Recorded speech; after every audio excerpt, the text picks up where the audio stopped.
njema. Na pia ameombewa Mungu kule Rabat katika ile tunaita Lailatul Qadr. Ameombewa Mungu mama yetu Samia Suluhu. Hiyo ni kuonesha mama yetu Samia Suluhu ni mtu anapendwa na watu wote na anapendwa na watu wengi sana.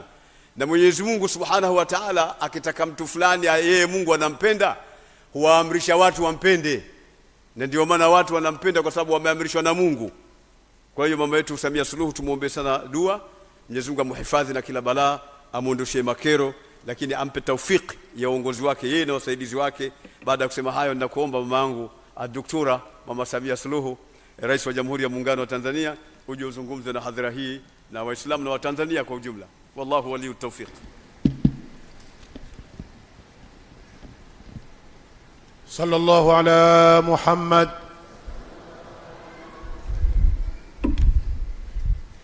Naomba tukae.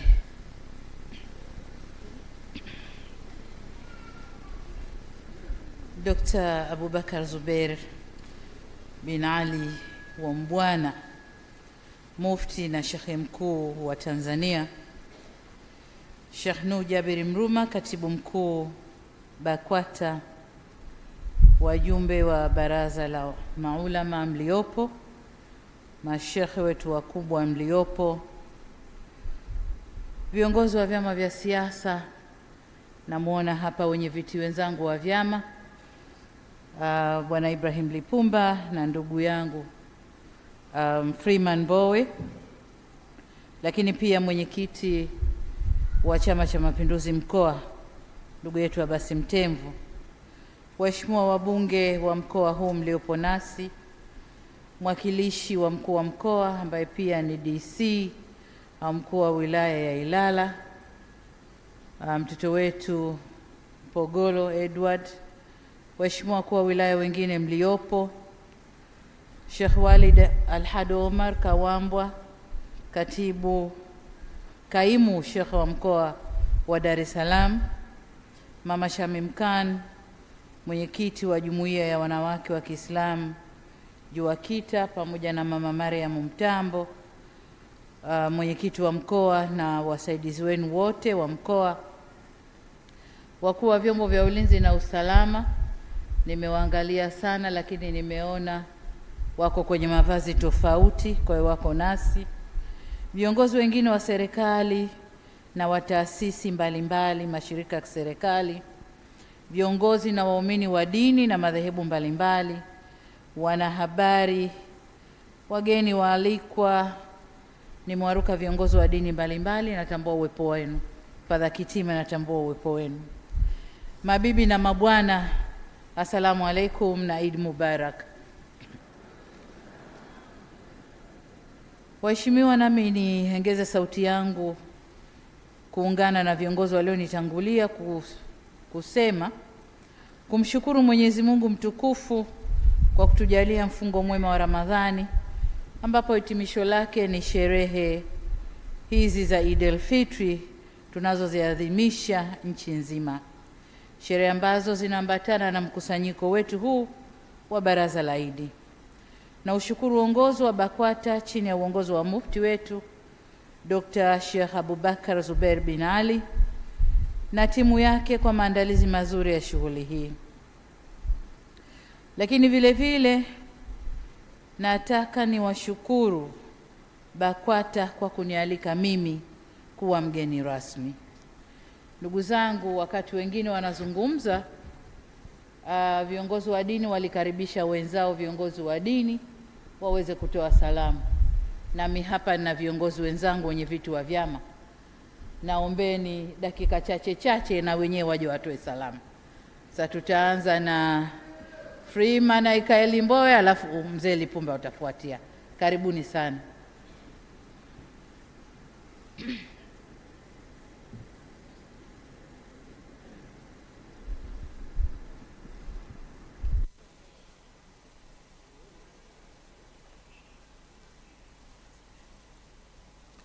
Assalamu alaikum. Mheshimiwa Rais Dr. Samia Suluhu Hassan, Mheshimiwa Dr. Zubeir Mufti na Sheikh Mkuu wa Tanzania, waheshimiwa viongozi wengine wote, ndugu Waislamu, mabibi na mabwana, asalamu alaykum. Mheshimiwa Rais, nakushukuru kwa kuniombea nafasi hii, na Mheshimiwa Baba Sheikh Mkuu na Mufti, nakushukuru kwa kunipa fursa hii. Kwa niaba ya Chadema na wanachadema wote nchi nzima, naomba nimshukuru sana Mungu kwa sababu yenu, nikiwapongeza sana kwa kuhitimisha mwezi mtukufu wa Ramadhan. Hadi leo tumefika siku ambayo tunasherehekea kwa pamoja. Nina hakika mfungo wenu umekuwa wa baraka na neema kubwa kwa nchi yetu, na hakika mmejiombea wenyewe na mmeliombea taifa letu, na waombea wote kwa Mwenyezi Mungu, basi yale yote mlioyafanya ya heri wakati wa mwezi mtukufu yakaendelea kuwa ya heri katika kila siku yaendayo kwa Mungu, na tukajenge taifa la watu wanaopendana, wanaoheshimiana na wanaoshikamana. Asanteni sana. Asalamu alaykum. Wa alaykum salam. Nakushukuru sana Freeman ndugu wangu. Sasa kakaangu Ibrahim Lipumba.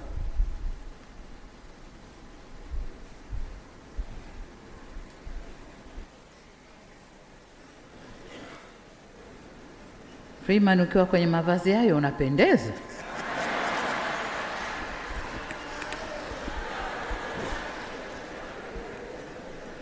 Assalamu alaikum wa rahmatullahi ta'ala wa barakatuh. Wa alaykum salam. Mheshimiwa Rais Dr. Samia Suluhu Hassan, kwanza naomba nikushukuru sana. Mabadiliko makubwa haya. Mashehe amewapiku hapa. Sheikh Mkuu, Mufti, na kushukuru kwa kutualika, na sisi tumekuja kusherehekea Idi yetu katika baraza la Idi, na mimi kila wakati ninapoalikwa sikosi kushiriki katika baraza la Idi. Tunamshukuru pia Mheshimiwa Rais kwa kuweza kuja hapa na kutuonesha anasimamia zile ara 4 kwa vitendo za maridhiano, ushirikiano, kustahimiliana, kufanya mabadiliko na kuijenga nchi upya. Kwa hiyo na sisi, kwa mtu ambaye anatutendea wema, ni vyema tukamwombea kwa Mwenyezi Mungu aweze kuiongoza nchi yetu vizuri. Anapoongoza nchi vizuri, wote tunanufaika. Huko tulikotoka, hapa na mikutano ya hadhara tutayazungumza huko, sio mahala pake hapa. Lakini alawa anayoyazungumza na kuyafanya pana dalili njema. Kwa hiyo tunapaswa tumpe moyo yale mema ambayo anayoyafanya, ikiwa na pamoja na kupata tume huru ya uchaguzi, aendelee kuyafanya. Na sisi Ramadhani hii na swala hii tuliyofanya na funga yetu hii, basi Mwenyezi Mungu naye kwa mifunga yake ikubaliwe, na awe na ujasiri wa kufanya mambo mema kwa Watanzania wote. Assalamu alaikum wa rahmatullahi ta'ala wa barakatuh. Wa alaykum salam wa rahmatullahi ta'ala wa barakatuh. Na washukuru viongozi wa vyama vya siasa, lakini katika nafasi hii nitoe shukrani zangu za dhati kwenu nyote mliohudhuria shughuli hii, na wote wanaotufuatilia kwenye vyombo mbalimbali vya habari, wakiwemo viongozi wa madhehebu ya dini mbalimbali. Na hapa katika mkusanyiko huu tuna viongozi wa dini pia kama walivyotambulishwa. Tunaye Father Dr. Charles Kitima, Katibu Mkuu Baraza la Maaskofu TEC, na mzee wa upako kapiga kofia, sikumjua mpaka aliposimama. Pamoja na mliofuatana nao, tunawashukuru sana kwa kujumuika nasi. Ndugu zangu, hii ndiyo Tanzania tunayotakiwa kuwa nayo. Tunaposherehekea Christmas, Wakristo wanatualika, tunaingia, tunakuwa nao pamoja. Tunaposherehekea Idi, Waislamu wanaalika Wakristo. Nimeambiwa kuna shehe wa Wahindu pia yuko hapa na wengine, tunasherehekea pamoja, na hii ndio Tanzania tunayotakiwa kuwa nayo. Na mimi namuomba Mwenyezi Mungu aendelee kunipa hekima na busara niweze kujenga Tanzania ya aina hii. Na kwa mnasaba huo, nachukua nafasi hii kuwapongeza waumini wote wa dini ya Kiislamu kwa kukamilisha ibada ya kufunga mwezi mtukufu wa Ramadhani. Kama mnavyojua, mwaka huu Ramadhani ilikutana na mfungo wa Kwaresma. Kwa hiyo funga mbili katika kipindi kimoja, tumepishana siku chache. Walianza wenzetu, baadaye tukaingia sisi, wakamaliza, sisi tukaendelea, tumemaliza sana. Sasa hii ni baraka ya peke yake kwa wale tuliofunga kweli kweli, Wakristo waliofunga kweli kweli na Waislamu waliofunga kweli kweli. Nina imani funga hizi mbili wote tulimuomba Mungu wetu atupe neema na baraka kwenye taifa letu, atupe amani na utulivu kwenye taifa letu, na inshallah Mungu ataitikia maombi yetu. Hivyo basi, pamoja na pongezi kwa Waislamu na wapongezi waumini wa Kikristo na Watanzania wote kwa ushirikiano wao, ambapo funga zote zimekuwa njema na kumalizika kwa salama na amani. Hapana asiyejua kuwa mshikamano na mashirikiano yetu ndiyo yanayotuwezesha kuwa na amani ndani ya nchi yetu. Wito wangu kwa Watanzania wote ni kuendeleza kuishi kwa maelewano na kupendana. Tuzidi kuwa kitu kimoja katika kuendeleza na kutunza mustakabali mwema kwa ajili ya ustawi wa taifa letu. Waheshimiwa viongozi na ndugu wananchi, kama inavyoeleweka, Baraza la Idi limekuwa ni sehemu muhimu ya utamaduni wetu tuliourithi kutoka kwa wazee na viongozi wetu waliotutangulia.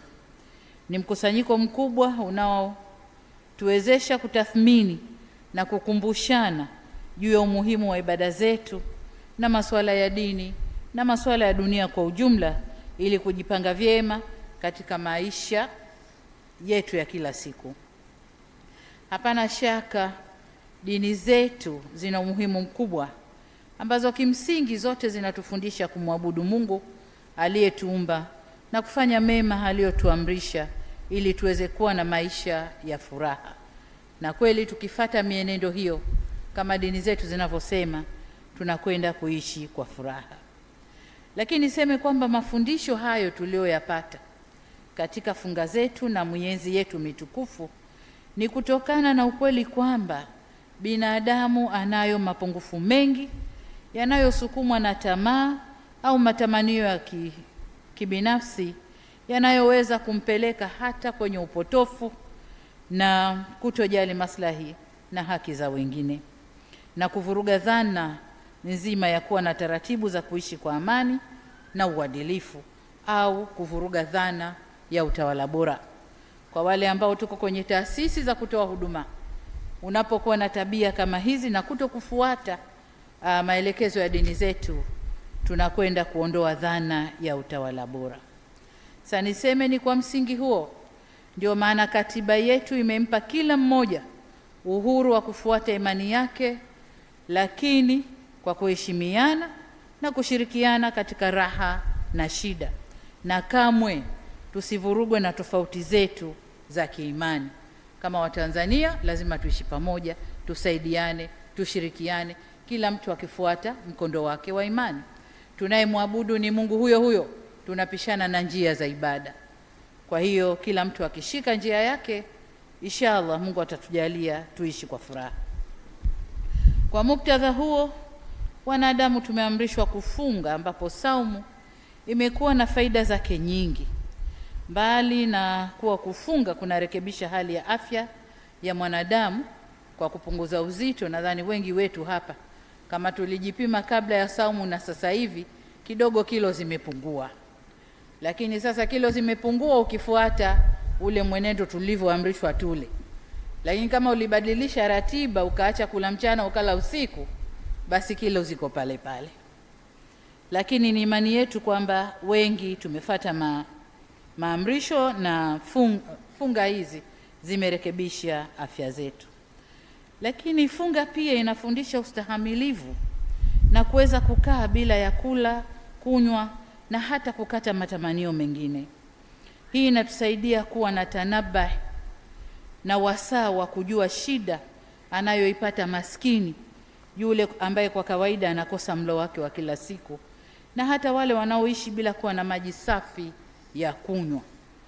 Ni hikma ya Mungu tuambia tufunge, tusikie ile njaa anayokuwa nayo mtu anayekosa chakula, lakini tusinywe ili tuone uchungu wa kiu, na utanabahi kwamba kila mwanadamu anapaswa kuwa na maji safi na salama ya kunywa, na ndiyo maana tumeamrishwa kufunga tupate machungu hayo. Sasa kwa minajili hiyo, niungane na viongozi wengine wa dini kuiasa nafsi yangu na kuasa ndugu zangu tuliokuwa katika mfungo kuendelea kudumisha mafunzo mazuri tulioyapata katika ibada ya mwezi mtukufu wa Ramadhani na kuendelea kutoa misaada kama tulivyofanya wakati wa mwezi mtukufu wa Ramadhani.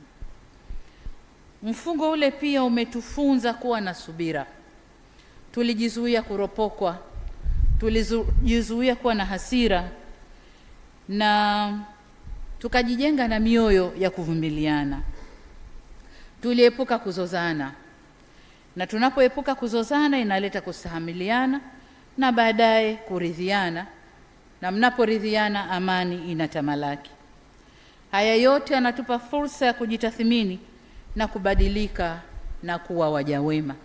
Kwa hiyo ndani ya mwezi mtukufu wa Ramadhani kuvumiliana, unajitathmini, kwa nini niwe mgomvi? Kwa nini ropokwe ovyo? Kwa nini niseme maneno ya ovyo?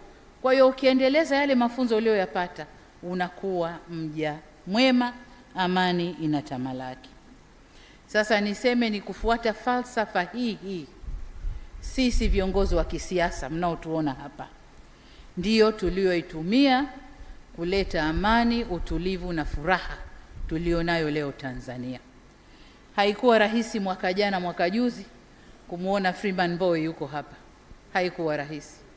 Lakini leo tuko naye kwa moyo msafi. Kapanda juu jukwaa akasalimia vizuri sana. Huko ndiko tunakotaka kuelekea. Kutumia mafunzo tunayoyapata ndani ya dini zetu. Waheshimiwa viongozi, ndugu wananchi, kwa msingi huo nimefuatilia kwa makini hotuba ya Baraza Kuu la Waislamu Tanzania BAKWATA, na nimetiwa moyo kuwa mmeendelea kujimarisha katika utekelezaji wa miradi mbalimbali, afya, elimu, maji na mingineyo ya kuisaidia jamii yetu. Aidha, nimepata faraja kusikia kwamba BAKWATA mmeamua kujitathmini, kwani siku zote katika utendaji bora wa taasisi yoyote ile, hata mtu binafsi, lazima kuwepo na kujichunguza ili kujitambua. Kujitambua umefikia wapi, je unafanya ndivyo au sivyo, unakosea wapi, urekebishe wapi. Lakini kujitathmini kuendana na muda tulionao. Je, mabadiliko yaliyoko duniani, bado mimi kama BAKWATA nibakie pale pale au nibadilishe nini? Tubadilishe kanuni au tubadilishe nini? Sio kugusa mashafu na maagizo ya Mungu, hapana, lakini katika utendaji wetu kama BAKWATA. Kwa nimetiwa moyo sana kuona kwamba sasa mnakwenda kujitathmini na kujitambua. Na hii ndiyo njia bora ya kujielewa kama unafanya vizuri kama nilivyosema au panahitajika marekebisho. Kwa hiyo nitoe wito nami kama ambavyo nimekuwa nikihimiza taasisi za dini, za kiserikali na hata mashirika yasiyo kiserikali kuwa na utamaduni wa kujitathmini ili kuongeza ufanisi katika utendaji kazi na hivyo kuongeza tija. Kwa BAKWATA mimi nawaunga mkono katika mwendo wenu huu. Kamati mlioiunda ifanye kazi vizuri. Yatakayoibuliwa na kamati, kama yatahitaji mikono yetu kusaidia utekelezaji wake, basi tuko tayari kusaidia. Na hapa nitie shime tena BAKWATA kuendeleza jitihada za mashirikiano na maelewano na makundi mbalimbali ya Waislamu na pia na madhehebu ya dini nyingine, ili tujenga mshikamano madhubuti utakaoimarisha utulivu, amani, kuheshimiana na kuheshimiwa kwa nchi yetu uko nje au nje ya mipaka yetu.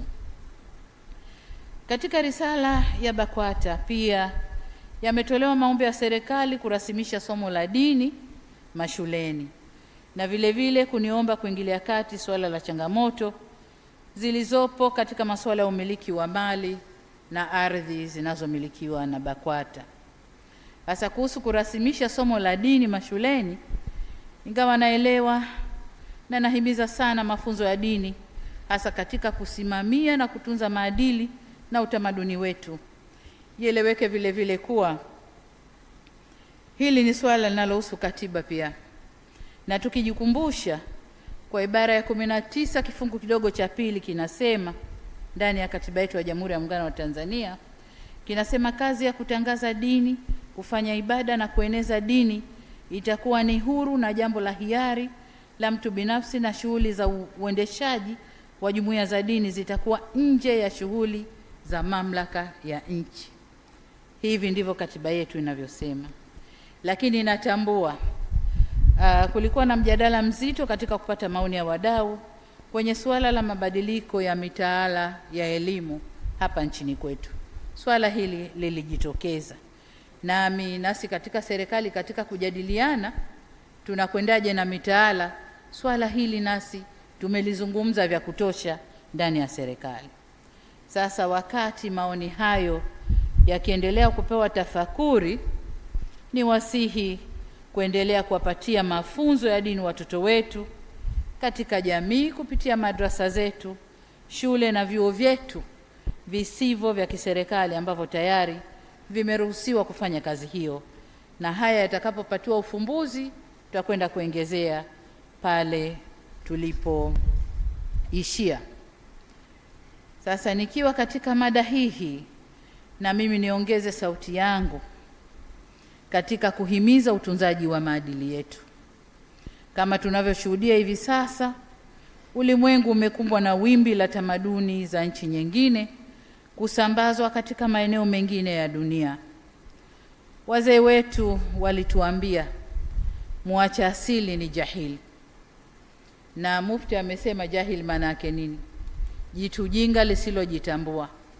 Kwa tunapoacha asili yetu tunaingia kwenye ujinga na kutokujitambua, na unapokuwa mjinga na hujitambui, ni rahisi mtu mwingine kukuchota mawazo akakubadilisha vile anavyotaka wewe.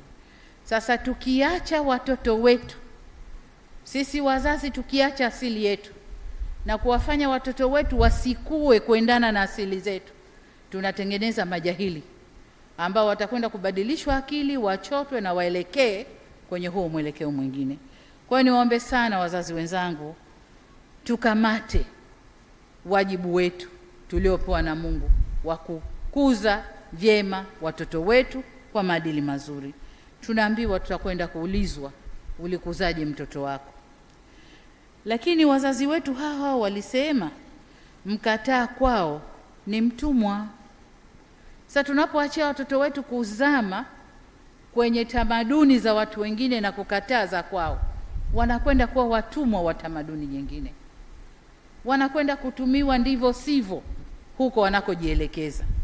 Kwa niombe sana wazazi wenzangu, tusimame vyema. Kuna usasa natambua, na tunaona ndio maendeleo na ustaarabu, lakini tutapata maendeleo zaidi na ustaarabu mkubwa zaidi tutakapokwenda na usasa ule kwa kuendana na tamaduni zetu. Kwa hiyo niwaombe sana wazazi wenzangu, tusikwepe majukumu, twende tukatunze watoto wetu vile sisi tulivyotunzwa. Sisi tulitunzwa. Leo tunaitwa bibi, tunaitwa mama. Sasa sijui tunatetereka wapi kutunza wale wanaotuita mama na wanaotuita bibi.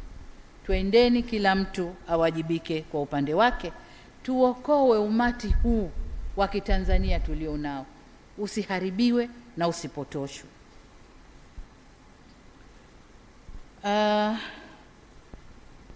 Tujitathimini. Yapo ya kuigwa ambayo yatatupa maendeleo na ustaarabu, lakini yapo ambayo kwetu sisi hayatuhusu na ni vyema tukawaachia wenyewe. Vizazi vyetu vinapotea, na vinapopotea nimekuwa nikisikiliza sana kwenye vyombo vya habari, kwenye majukwaa mbalimbali, lawama zote ni kwa serikali. Serikali iangalie watoto wanapotea, serikali iangalie watoto wanaharibika, serikali iangalie. Hasa serikali sijui ni nani. Kama ni Samia Suluhu, mimi peke yangu sitaweza kulea watoto wote wa Tanzania. Haiwezekani. Kila mzazi, kila ulichokitoa tumboni, nenda kakidhibiti. Kina mama wenzangu, twende tukadhibiti. Inawezekana wenzetu hawa wana mambo mengi, lakini sisi, mtoto akikujia hapo, kidole kiko mdomoni humtambui, chango linakukata, unaumia. Sasa ili tusifike huko, twende tukakamate malezi ya watoto wetu, tuwasaidie wenzetu, twendeni tukawajibike na watoto wetu.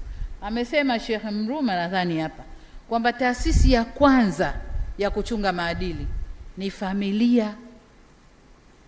Sasa mama, unapomsaidia mtoto kwenda kwenye huo usasa, tafakari mara 3. Humpendi, unamharibu. Kwa niombe sana wazazi wenzangu, twende tukafanye hivyo. Nataka nitoe wito kwa taasisi za kidini na wazazi wenzangu, kama nilivyosema, tujizatiti sana katika swala hili kwa kukemea na kuzidisha mafunzo.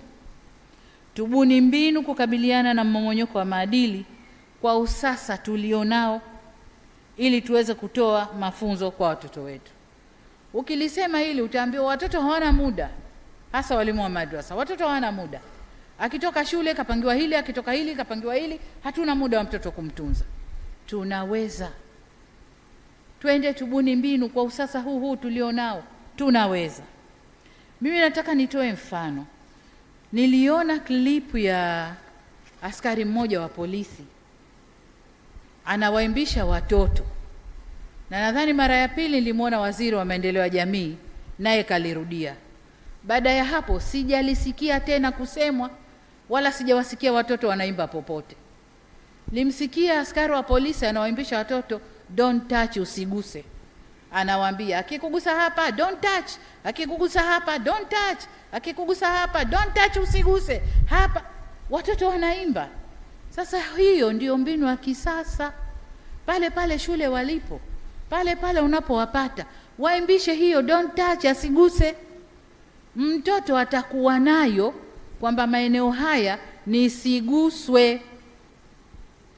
Lakini hatuwaambii, yanapita. Wazazi ghururi za maisha zimetushika, tuna mengi ya kufanya, tunaona ndio michezo imepita, unakuja kushtukia umechelewa, mtoto kesha kuharibikia.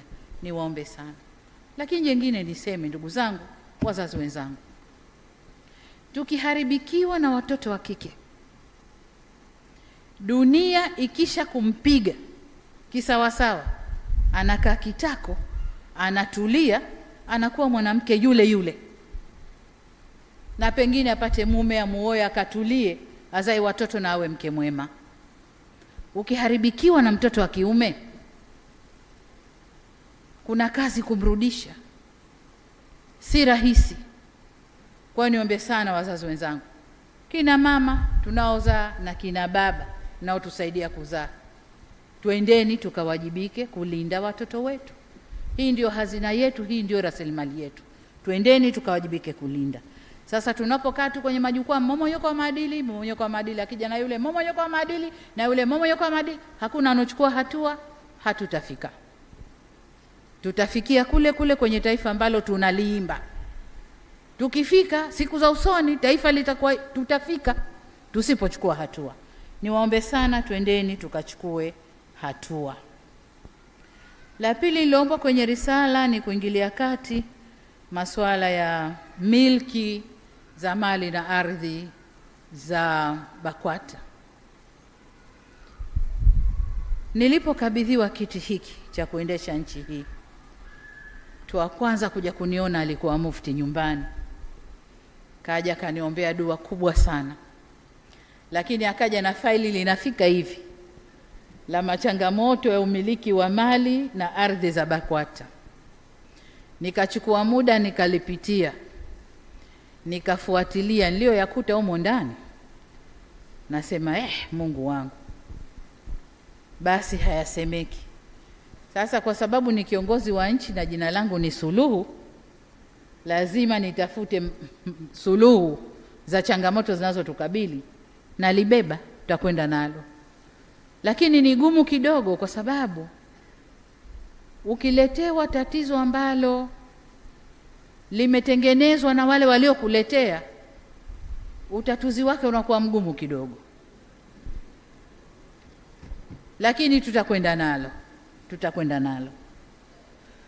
Waheshimiwa viongozi na ndugu wananchi, nikiwa namalizia hotuba yangu, nitumie fursa hii au jukwaa hili kutoa wito na kuzikumbusha taasisi zote zinazohudumia mahujaji, na hapa niungane na Sheikh Nuhu, ikiwemo BAKWATA, kuendelea kutoa huduma nzuri kwa mahujaji, huku nikiwahimiza Waislamu wa Tanzania wenye uwezo wa kukamilisha nguzo ya 5 ya Kiislamu kuitumia au kuzitumia fursa tunazopewa, kwa sababu nchi yetu ina heshima kubwa duniani.